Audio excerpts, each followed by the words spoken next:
Hello friends, నమస్తే. Welcome to Ajay's vlogs. ఇది వచ్చేసి డే 2 అనమాట.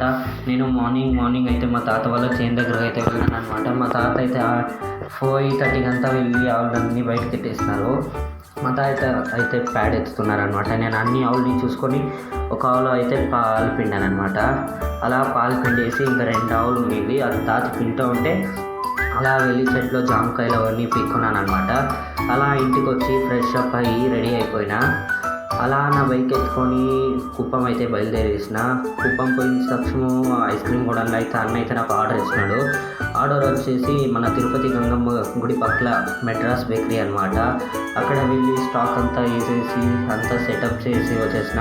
ఆ తర్వాత మన రమాడి రెస్టారెంట్కి అయితే వెళ్ళిన. అక్కడ మన ఫ్రిడ్జ్ ఉంది, ఆడ వెళ్ళి ఐస్ క్రీమ్ సెటప్ చేసి అంతా క్లీన్గా డిస్ప్లే చేసేసి వచ్చినాం అనమాట. రమాడి అయితే మనకు బాగుంది. ఆ తర్వాత ఇంటికి వచ్చే టైంలో వాన అయితే పడిందని ఫ్రెండ్స్. అలా వానలో వస్తుండే మా ఊళ్ళో మామ బజ్జీలు అయితే వెళ్ళినాము. అవ్వ నూనెలేమో ఉడుకుడుగ్గా బజ్జీలు అయితే వేసి ఇచ్చింది. అలా 50 రూపాయలు బజ్జీ తినేసాను. అండ్ ప్లీజ్ ఫాలో చేయండి, షేర్ చేయండి. అండ్ నెక్స్ట్ వీడియోలో రేపు కలుసుదాం. And love you all.